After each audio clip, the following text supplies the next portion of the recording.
Welcome to the Calm Within podcast. If this is your first time here, welcome. If you're coming back for this second episode, welcome back. These are your power minutes with grace, a quick reset for the woman who does it all and just needs a moment to come back to herself. Here we explore what it means to feel as good on the inside as it looks on the outside. And I'm Grace, your free girl, nurse practitioner, coach, and guide on this journey back to yourself. My intention is to create a space for every woman who's ever looked put together on the outside but felt overwhelmed, anxious, or unseen on the inside. Here we'll talk about boundaries, balance, confidence, and healing the parts of us that still whisper, "You're not good enough." Each week, you'll get real conversation, soulful tools, and a whole lot of grace, all designed to help you reconnect with your peace, your power, and your purpose. Because no matter what life throws your way, you can always come back to the calm within. And here I welcome you back to episode number two. The title of this episode is When Looking Good Isn't Feeling Good.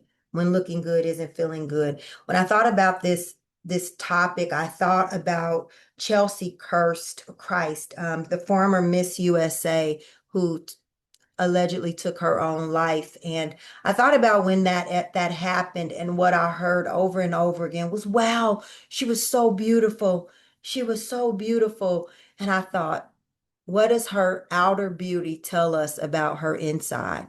And for a lot of people, they think it tells everything. But for those of us who live in a world where our inside doesn't always match our outside, we know that's not the truth. The way we look on the outside can be a matter of makeup, lipstick, the correct clothes, the correct shoes, all of those things.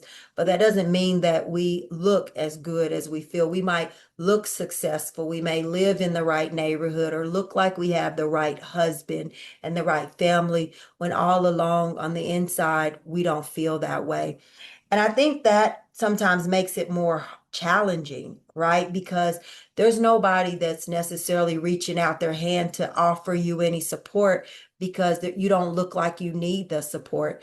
And so for people who look good on the outside, but maybe don't feel that way on the inside, it becomes so important that we articulate that we say that we say, "I could use some support," or "Here is where I'm struggling," or "This is what I need." Because if we're waiting on people to come and show up for us, they often won't. And to their defense, they don't, because they have no idea that we're struggling. I know I spent a lot of time showing up as the strong person, which I am strong, but just because I'm strong doesn't mean that I sometimes don't need someone to lean on. I am strong, but that doesn't mean that I don't need to hear sometimes, "You're doing a good job." I was often the one in the room giving the compliments, giving the encouragement, and not receiving that, but I also wasn't asking for it. And so a big part of my journey has been learning to ask for what I need, tell my friends what I need. I struggled a lot after my divorce. And I remember feeling like, where is everybody? Where are my friends? Why is nobody here for me? And then I realized that I wasn't asking anybody to be there with me. I wasn't sharing that part, that vulnerability, to say, "I'm really struggling. I could really use some support." And when I did, things really turned around. And so I know it's important that you share what's going on the inside of you, not just wait or assume that people would know, or assume that people should show up for you the way that you would show up. Because also, often you are made and created just the way that you are. And sometimes your friends are created the way they are, and they may not have the skill set to show up for you in the way that you showed up for them. So asking of somebody, whether that be your friend, your spouse, to show up for you in the same way you showed up for them, can be setting you up for failure, because you're going to be disappointed, and setting them up for failure because you're asking people to do something that they just don't have the capacity to do. So finding people that do have the capacity to be there for you, whether that is hired help like therapy, which has been so critical in my recovery, but also just finding friend groups that had that capacity has been so important as well.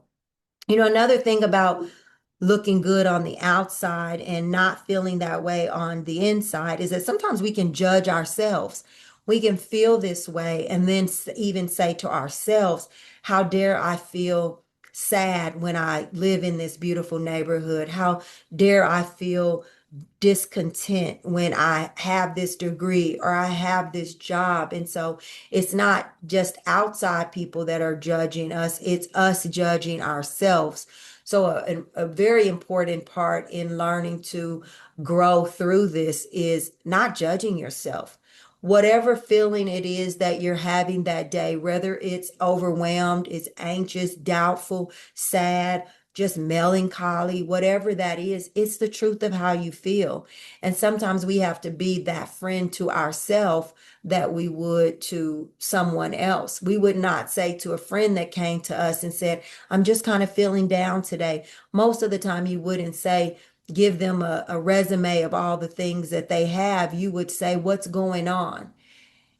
And so I wonder when's the last time that you looked at yourself when you were feeling that way and said, what's going on? Talk to me about it. Because sometimes we've operated in such a way that we're separate of our soul. We operate from the mind, and our soul has its own space.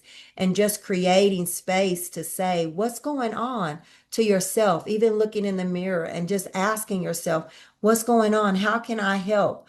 I remember the first time I did this mirroring exercise with a group, and people just looking them at themselves in the mirror and putting their hand on their heart and saying, what is going on? How can I help? They just begin to bawl. And the beautiful thing in that process is when you begin to ask yourself that and then support yourself in that way, you get to show up for yourself. You know, for those of us who've come through trauma, there may be people who didn't show up for us, people who have let us down. And in this opportunity, we get an opportunity to show up for ourselves. We get a chance to support ourselves, to comfort ourselves. And that just creates a tremendous power in your life when you are able to be there for yourself in that way. You know, and just taking that time to listen to your soul. I have two children that live still at home and two that are outside of the home. I work full time. I have a dog. I have hobbies.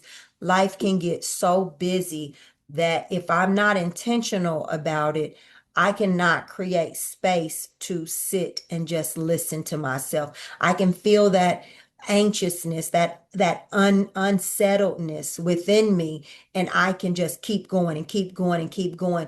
But today I know better than doing that. The moment that I feel that feeling, that is my moment to pause and just take a breath and allow myself to just settle in with what is going on with me. What am I feeling? Very often it can be something from days ago that I've picked up, and I just never gave myself an opportunity to allow those feelings to surface.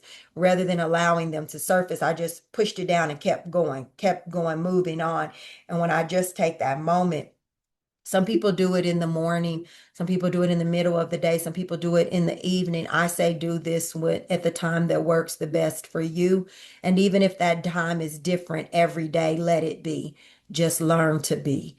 And that's just sitting in that space and giving yourself space to just sit. And yes, this is a very beginning phase of meditation, but it's just the beginning of learning to listen to yourself, giving yourself space to listen to yourself. And that's so, so huge. And there's inner child work in that. It's amazing what comes up when you give yourself that space. And sometimes you can have a little bit more time where you can actually begin to write what it is that you're feeling, and just letting the pen just take the paper and just go. So many things will come up that you didn't even know were concerning you. And then when those things do come up, you know, asking yourself, how do you support yourself in that way?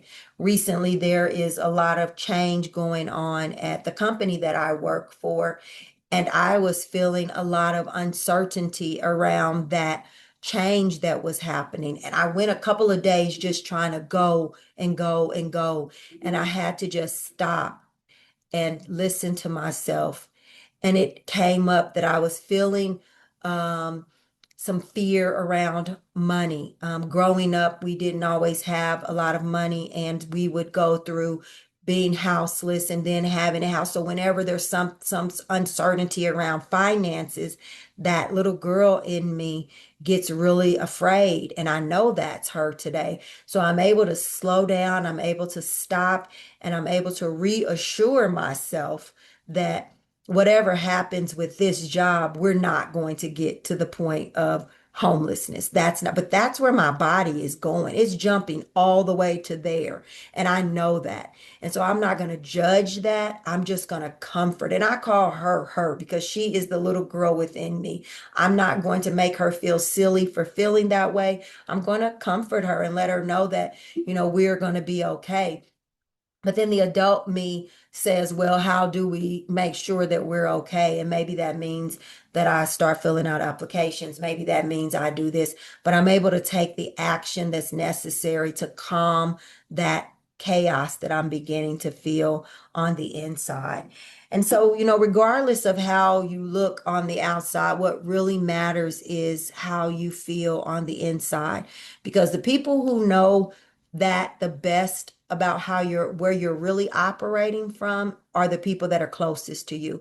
Typically, when my inside is not matching my outside, I become more short-tempered, I'm more irritable, I am more anxious, which means just everything can be a little trigger. And who notices that first is my children. And so that's why this journey is so important for me, because if I'm not well on the inside, that can impact how I show up as a mother, how I show up as a colleague, how I show up as a friend, how I show up as a family member. So, regardless of how we look on the outside, it is really what is on the inside that matters. And so, if you need some help today, ask for some help. If you need some support, ask for some support. If you're not sure exactly what you need, maybe just create some space to allow those feelings to come up, and look yourself in the mirror and ask yourself, what is it that you need? And let yourself know that you've got your back, regardless of who disappointed you or who's let you down. Let yourself know that you won't let you down. There's so much power in that. And then if there's things that you need to give to yourself, give that to yourself. Maybe you need to create some space for you to have some time to just walk in the evenings because you are too busy. Maybe there's some things that you need to say no to. Maybe there's some things you need to say yes to. Maybe there's some outside help that can help direct you.